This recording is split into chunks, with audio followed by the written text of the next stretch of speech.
Assalamualaikum warahmatullahi wabarakatuh. Waalaikumsalam.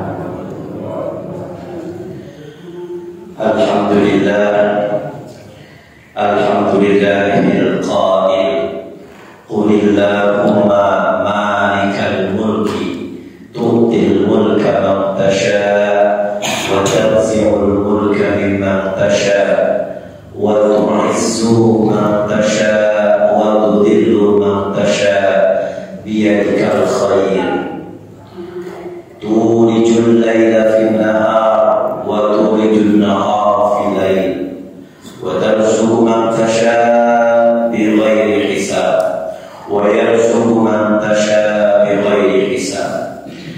Asyhadu an la ilaha illallah wahdahu la syarika lah wa asyhadu anna Muhammadan abduhu wa rasuluh. Allahumma salli ala Muhammad wa ala ali Muhammad kama sallaita wa sallamta ala Ibrahim wa ala ali Ibrahim innaka Hamidum Majid. Ittaqullaha haqqa tuqatih wa la tamutunna illa wa antum muslimun. Segenap jamaah kajian setiap Selasa malam Rabu di wilayah Muhammadiyah Anti Wonosobo Timur, yang alhamdulillah malam ini hujan membersamai kita dari mulai tadi kapan zuhur tadi ya, sampai hingga detik ini di wilayah beberapa Wonosobo pun terkena dampaknya. Kuripan baru malam tengah jalan jebol ya. Pakai mobil sekarang ke atas nggak bisa.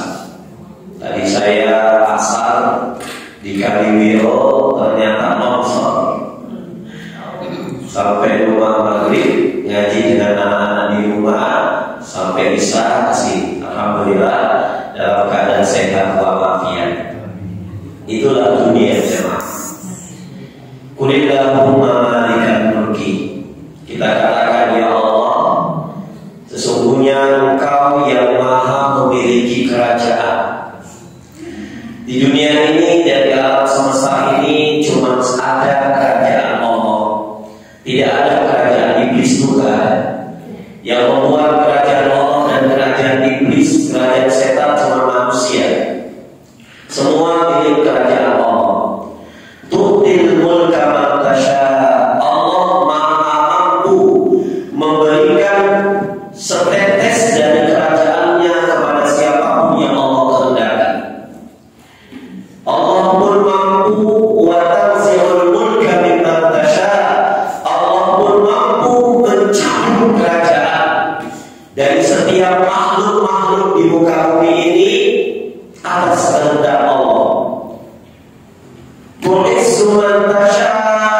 Allah mampu memuliakan rakyat biasa menjadi seorang tokoh. Penjual es teh diangkat oleh Allah menjadi orang yang sekarang dikejar-kejar oleh Pak Haji. Sekarang lagi hidup berterima harta ya. Yang tadinya kunyel sekarang sudah glowing. Masya Allah. Sekarang lagi santai, sedang melaksanakan umroh dengan keluarganya. Masya Allah. Ya, tu'izzu man tasha'. Allah mampu memuliakan siapapun Bapak Ibu. Jangan pernah kita pesimis dalam kehidupan ini. Anak-anak kita hanya bisa kita arahkan. Yakin masa depan Allah akan capai. Karena pikiran kita dengan takdir itu beda tipis. Apa yang kita pikirkan adalah takdir kita. Sains dan agama sepakat pikiranmu adalah takdirmu. Kalau kamu berpikir anak-anak kamu itu sukses, sehat,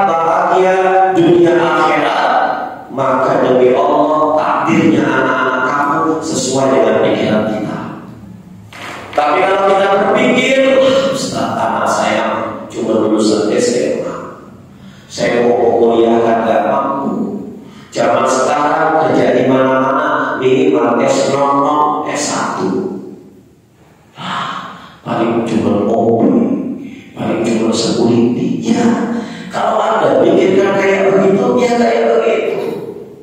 Ada indah di hati, aku tuh tergantung perasaan hambaku saja. Maka dari sini yuk sama-sama kita luruskan pikiran kita. Kita berusaha untuk positive thinking, berusaha untuk berpikir positif. Kenapa seperti ini? Ada hikmah di balik ini, insya Allah. Tu'izzu man tasya wa tudhillu man tasya. Allah pun mampu menggulingkan berbagai. Ya, staf khusus kepresidenan, hubungan antar umat beragama dalam satu malam. Tanzilul mulki man tasya. Allah mampu dengan cara skenario Allah. Bisa cara dengan apa? Jumpa pers, mengundurkan diri. Ya, itu cuma skenario-skenario aja. Salah satunya apa? Tanzilul mulki man tasya. Cara Allah untuk mencabut kekuasaan. Dalam satu malam, bayangkan apa ini? Allah mudah membolak-balikan semua peristiwa di muka bumi ini sebagaimana Allah mampu mengkedipkan dan membuka kembali mata kita. Biar kita khair, kita mau kebaikan semua. Pak Sol Haji mendapatkan kebaikan. Guru kita Muslimat pun mendapatkan kebaikan. Karena boleh jadi sesuatu saat ini terjadi buat mereka semua itu yang terbaik buat mereka. Karena benar Ustaz, cuma dibilang goblok langsung bisa kaya. Ya, insya Allah belum tentu Pak. Hati kita setegak hati Pak Sol Haji. Boleh jadi kalau kita yang diberikan ujian dikatakan goblok di ribuan orang, kita gak akan terima. Allah kan berikan ujian itu sesuai dengan SDM Pak. Kalau SDM-nya cerdas, dia lebih baik membela harga diri. Mau dikasih umroh sampai setahun juga gak mau. Harga diri dijelek-jelekin di depan umum. Kita kalau dapat kayak begitu kan, kamu gak bakal mampu. Maka jangan pernah iri dengan masalah tetangga kita. Jangan pernah iri dengan musibah yang menimpa orang lain. Ya Allah, cuma kayak begitu saja kok jadi kaya. Musibah saya kayak begini kok begitu kejarnya ya Allah. Kata Allah, aku memberikan musibah kepada seseorang itu sesuai dengan takaran, gak pernah tentukan. Kenapa kamu diberikan masalah lebih dahsyat daripada masalah tanggamu? Karena kata Allah, kamu mampu untuk menyelesaikannya.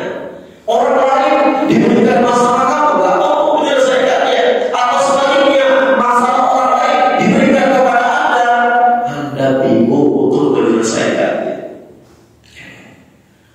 Kata Allah, la yukallifullahu nafsan illa wus'aha. Allah itu memberikan beban kepada masing-masing manusia dan makhluk sesuai dengan kadarnya masing-masing. Allah yang menciptakan saya, menciptakan bapak, menciptakan ibu, tentunya Allah paham betul batas maksimal kemampuan kita sebagai manusia. Ya. Maka jangan berpikir neko-neko. Jangan melihat kepada seseorang nilai akhirnya, oh dia enak banget, tapi pelajari prosesnya. Bagaimana menuju seperti itu? Tulijul laila fin nahar. Allah yang membolak-balikan, merubah siang menjadi malam. Ya. Tadinya di atas, sekarang di bawah. Tadinya di bawah, sekarang di atas. Dan Allah memberikan rezeki kepada siapapun min haitsu la yahtasib, tanpa dari pintu yang kita nggak pernah sangka-sangka. Kalau kita bicara rezeki, ya Allah, mudah-mudahan Pak Eri rezekinya lancar, jembar, berkah. Atau saya misalkan, mudah-mudahan usaha rezekinya lancar, pasti pasti yang di pikiran saya, rezeki itu uang lembar merah gambar Soekarno-Hatta. Ya, amin, gambar Soekarno biru, enggak. Ya, dalam konsep rezeki itu Al-Quran bilang yang ditafsirkan oleh Ibnu Katsir, tafsirnya dia mengatakan apa sih rezeki itu, supaya kita nggak salah tangkap. Jadi yang tertakan dan tentu dan yang tertakan dan nggak pernah tentukan itu bukan hanya sebatas uang.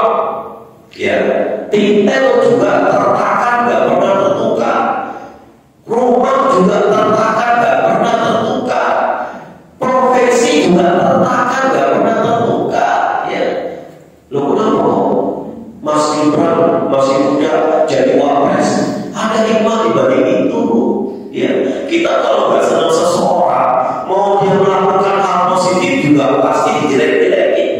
Ya, Imam Syafi'i bilang, wa'ayu ridho dan kunya'an bidhariyatin kama ayusuh itu bil masalahnya. Orang itu kan sudah benci sama seseorang, walaupun orang itu berbuat positif tetap dibenci.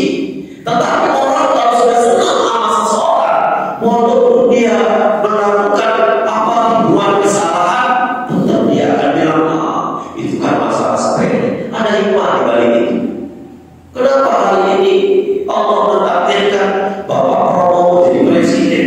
Kenapa wakilnya bukan Pak Sohaji Mas Gibran misalkan? Ya kan?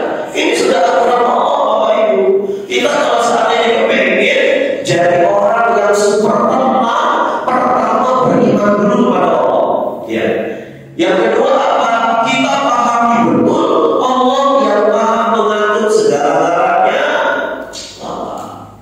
Masalah beliau kecil, masalah pasal haji dianggap saja orang-orang beriman. Sepele, mudah bagi Allah, mudah bagi Allah. Ya, gimana konsep rezeki menurut Ibnu Katsir dalam tafsirnya? Beliau mengatakan huwa kullu ma tatafi'u bihi mimma ataqallahu. Namanya rezeki itu kullu ma tatafi'u, segala sesuatu yang bermanfaat yang Allah halalkan untuk kita. Itu konsepnya rezeki, segala sesuatu. Sawa'un kana malbusun, baik berupa pakaian, itu kan rezeki. Ya. Atau matluun, atau berupa makanan, itu rezeki.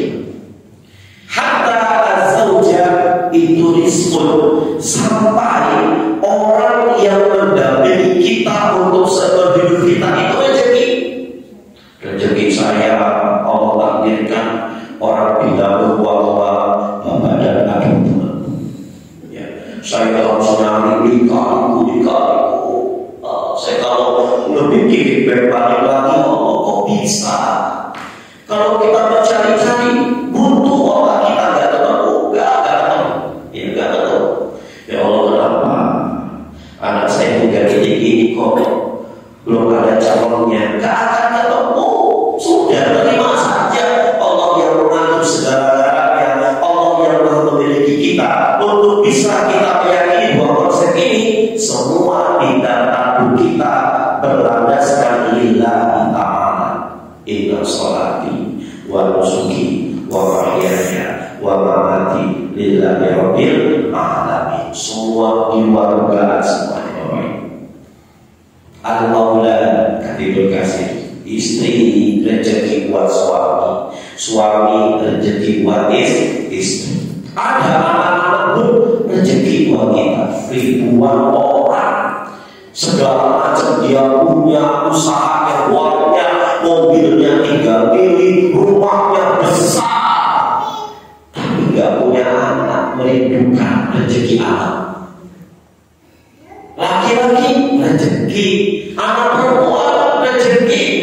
Kata Rasulullah SAW, ketika ada satu rumah tangga yang memiliki anak perempuan, selama anak itu diasuh dan belum ada ikatan nikah dengan seseorang, maka hari itu Allah berdemi-demi memberikan rezeki kepada kedua orang tuanya. Itu hadis ini diturunkan oleh Rasulullah bersamaan dulu di zaman jahiliyah. Anak perempuan itu nasibnya kasihan. Kalau lahir anak perempuan malu langsung dikubur hidup-hidup. Tapi kalau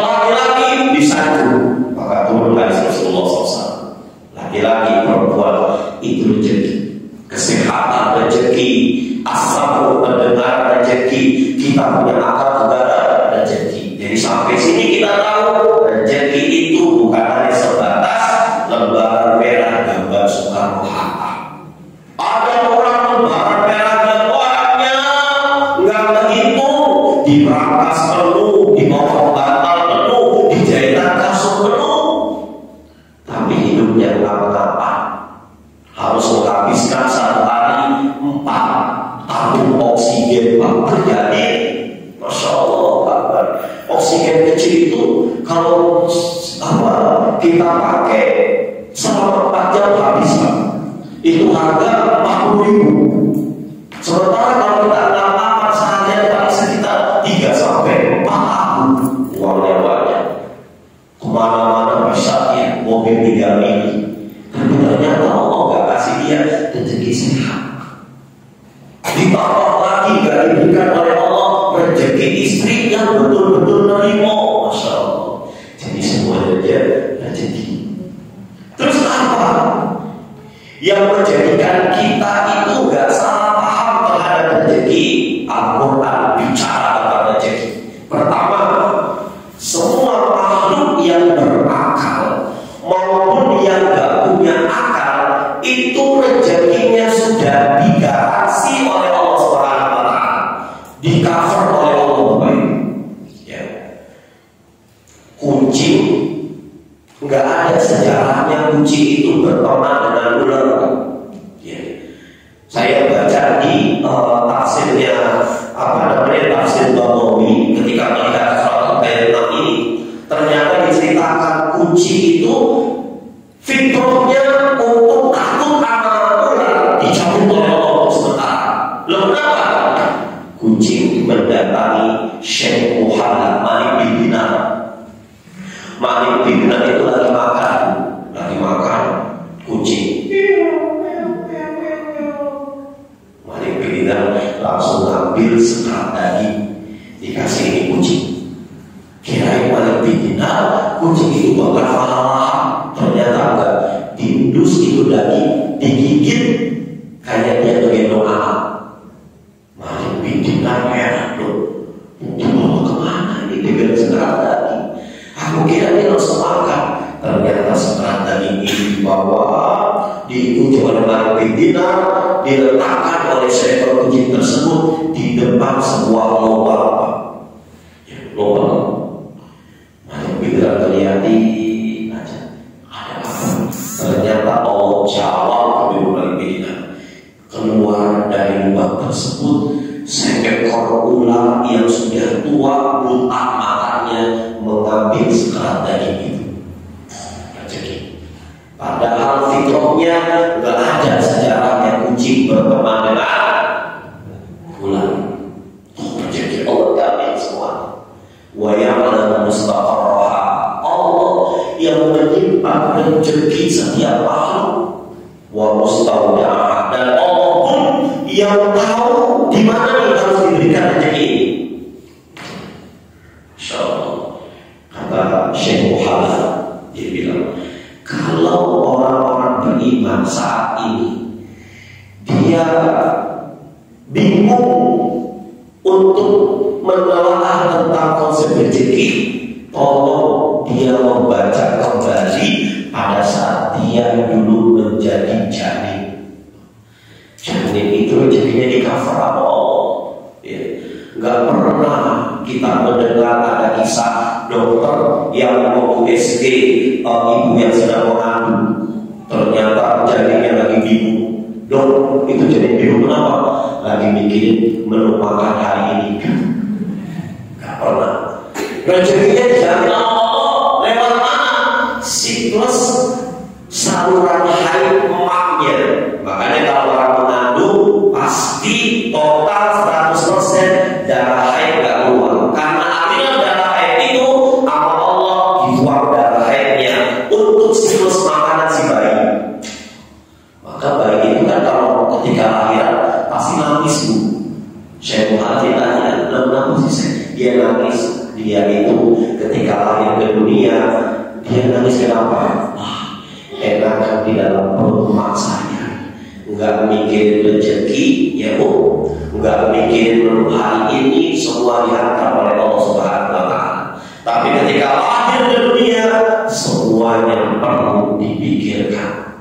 Mau makan, silakan kerja.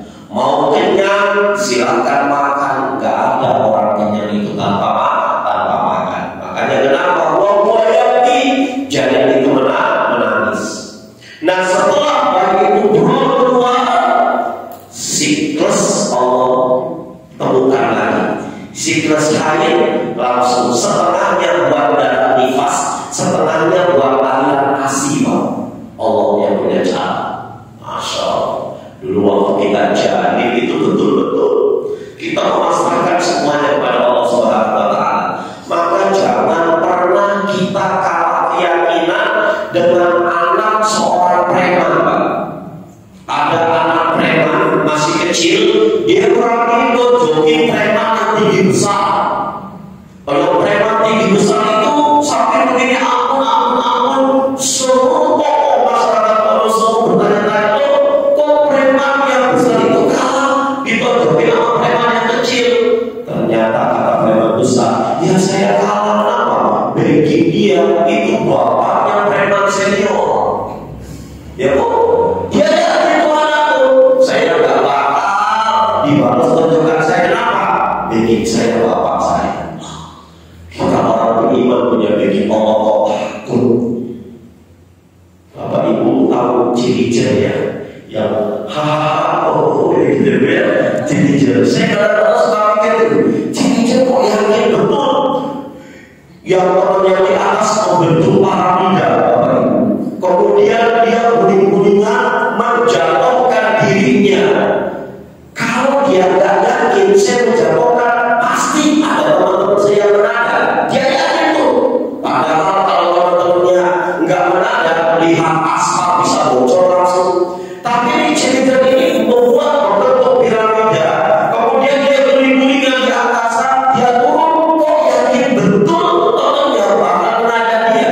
Yakin. Kan nggak ada sejarahnya. Yang satu turun, temennya makan mie ayam dulu. Kan mungkin. Yakin.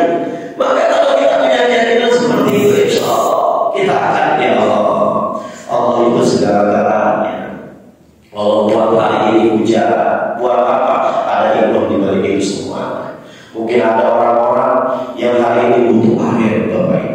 Ya, yang tukang es terima kenyataan. Ya Allah, hari ini dari orang saya nggak apa-apa Allah, kan aku sudah berikan 2 hari waktu siang. Sekarang jatahnya tukang mata, tukang bakso. Allah berkah. Ya. Jadi semua makhluk yang berakal maupun yang tidak berakal, rezekinya telah dijamin oleh Allah Subhanahu wa Ta'ala. Maka kata para ulama, tidak ada alasan untuk mengatakan saya kurang sehat, saya lapar, saya kurang rezeki, saya kurang gaji saya mau leher. Gak ada kata Allah. Semua Allah cover. Yang ada kita kurang bersyukur pada Allah.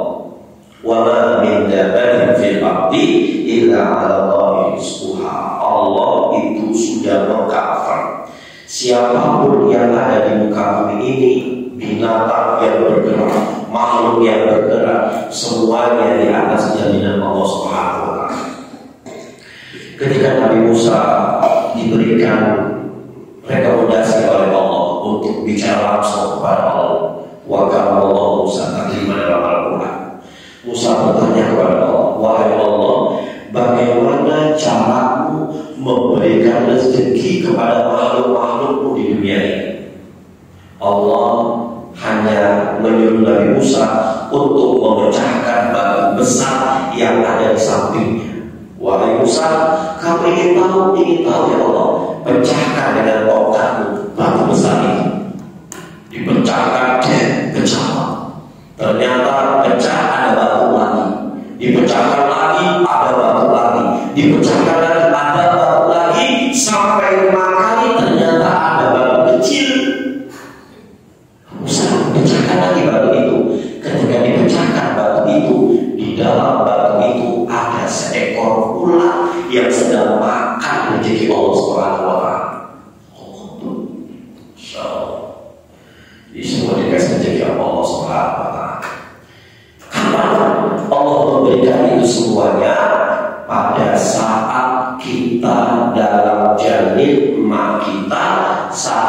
berusia 120 hari atau 44 bulan. Itu Allah sudah lamar.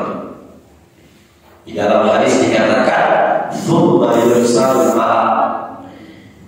Ketika janin berusia 4 bulan, Allah utus malaikat.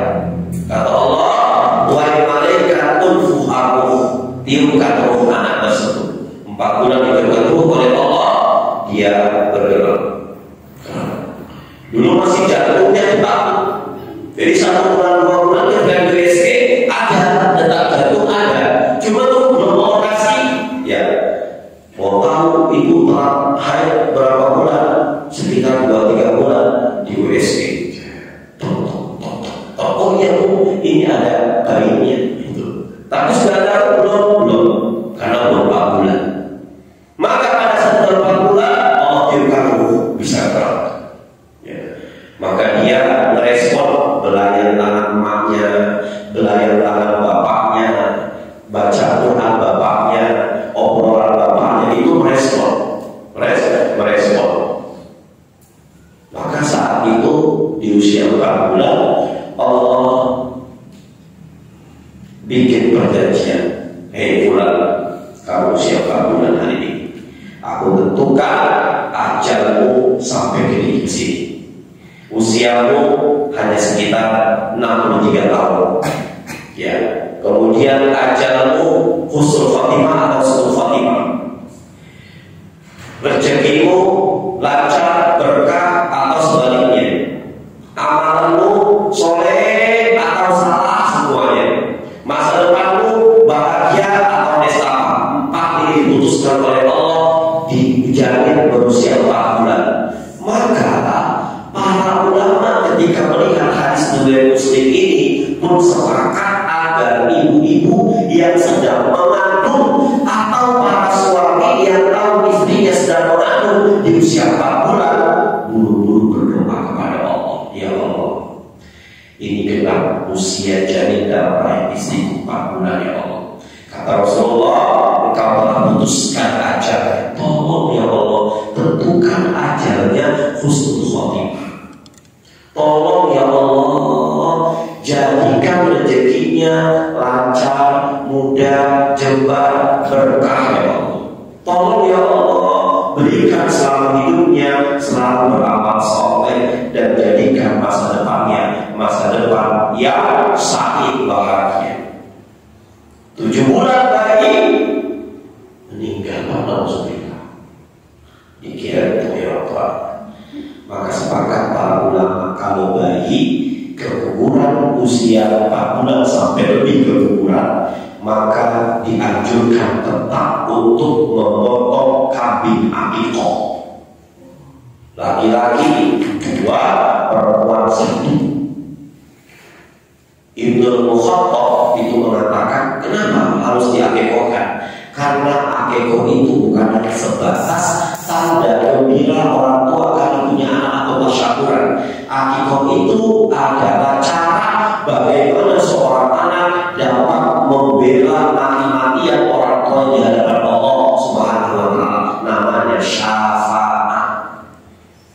Kata Rasulullah, kullu ghulamin murtahinun bi aqiqatihi. Setiap bayi yang lahir itu tergadai dengan akikahnya. Ya, bagaimana caranya? Tudbahu yauma sabihi. Dia dianjurkan untuk memotong kambing. Kalau laki-laki 2, perempuan 1 di hari ke-7. Kalau hari ini cucu atau anak kita jam 9 kurang 10 menit lahir, maka hari ini tidak disebutkan sebagai hari pertama kelahirannya. Kelahirannya kapan? Besok hari Rabu. Tapi kalau bayi itu cucu atau anak kita lahir sebelum maghrib, maka diputuskan hari Selasa ini adalah hari yang pertama. Tuh, ya, dia akan memberikan syafaat. Ya Allah, saya bisa masuk surga kayak begini karena orang tua saya ya Allah.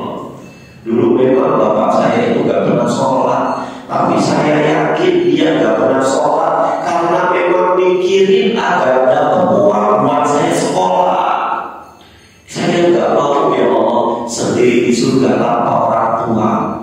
Hadis Bukhari bilang Allah itu nggak mau melihat penduduk surga itu netesin air mata memelas. Penduduk surga itu nggak ada yang memelas, nggak ada yang sedih. Maka hari itu syafaat Allah berikan kepada anak tersebut. Wahai anak, bapakmu sedang Allah nyangkutin di neraka. Ya Allah, lepasin orang tua saya. Akhirnya mereka mari diperintah, mari cari orang tua si lagi. Angkat dia dari neraka menuju surga. Itu namanya syafaat. Ya, kemudian apa? Waktu sama setelah dinafikan langsung diberikan nama. Nama yang diberikan itu namanya harus yang bagus, bukan hanya sekedar hanya untuk sebatas ritual saja. Kan biasa orang-orang Indonesia Bapak Ibu namanya anak itu sesuai dengan bulan kelahirannya. Namanya Febrianti karena lahirnya di bulan Februari. Namanya Agustini karena lahirnya di bulan Agustus. Yang lahir bulan Mei namanya Mei, ya. Yang lahir April namanya April. Oktober Oktayani. Yang lahir di bulan Juli namanya Julia. Yang lahir di tempat sampah namanya Pongki. Orang Indonesia, ya. Maka Rasulullah memberikan namai anakmu. Kalau memang gak mau sulit-sulit, namai dengan kalimat Ahmad, Muhammad atau Abdullah. Kalau memang gak mau karena terlalu pasaran, silahkan nama yang baik-baik. Gak apa-apa, namanya Eropa-Eropa. Yang penting baik. Saya punya anak wanita, melahirkan seorang anak cucu saya namanya cewek. Tolong berikan nama Ustaz. Jangan ke arah-arah Ustaz, saya malu, saya bukan orang. Terus gimana Bu? Ya kalau bisa yang keren-keren, bawa Itali, bawa Eropa. Insya Allah. Ya sudah Bu, namakan saja Elisa Felisa. Ya apa Ustaz? Elisa dari kata-kata Al-Izzatu yang mulia. Felisa apa? Fil-Ishati, sosok anak yang mulia di dalam kehidupannya. Ya, Elisa Felisa. Ada orang yang mentang-mentang dia anaknya bagus, kepengen bahasa Arab, tapi gak tahu ilmunya. Namanya anak Muhammad Israel. Si Israel ini teman satu SMP dengan Rahmat. Kebetulan sering main ke rumah Rahmat. Qadarullah, bapak isi Rahmat lagi sakit-sakitan. Ibunya tahu nama teman isi Rahmat, namanya Israel. Israel datang, assalamualaikum, maaf, kata ibunya di samping bapak yang sakit-sakitan. Itu teman lu, Israel datang, selalu bapaknya. Karena apa? Ngasih yang penting Arab. Kasih nama yang bagus-bagus, doa. Kemudian apa? Watohla. Apa itu watohla? Gundulin. Bukan hanya sebatas dicukur. Kalau keliling-keliling itu hanya sebatas seremonial saja, sebatas tradisi. Yang sunnah itu apa? Sudah langsung dicukur. Sama siapa? Cari orang yang ahli mencukur. Biasanya dukun, ya bukan dukun kunci, tapi dukun bayi, ya cukur. Setelah itu ditimbang rambutnya dengan takaran timbangan perak. Berapa gram? 5 gram. Sekarang perak harga berapa? 29.930.000 lah. 30.000 dikali 150.000. 150.000 ini diberikan kepada orang yang membutuhkan. Bapak Ibu rahimani Allah. Ya, itulah saya. Ya. Jadi cukup satu saja. Sudah jam 9 kurang 5 kasih. Ya. Jadi ini kurang 8 menit. Jadi intinya Allah itu memberikan rezeki kepada kita itu insya Allah sesuai takaran dan tidak pernah tertukar oleh siapapun. Gak seperti sendal bisa tertukar.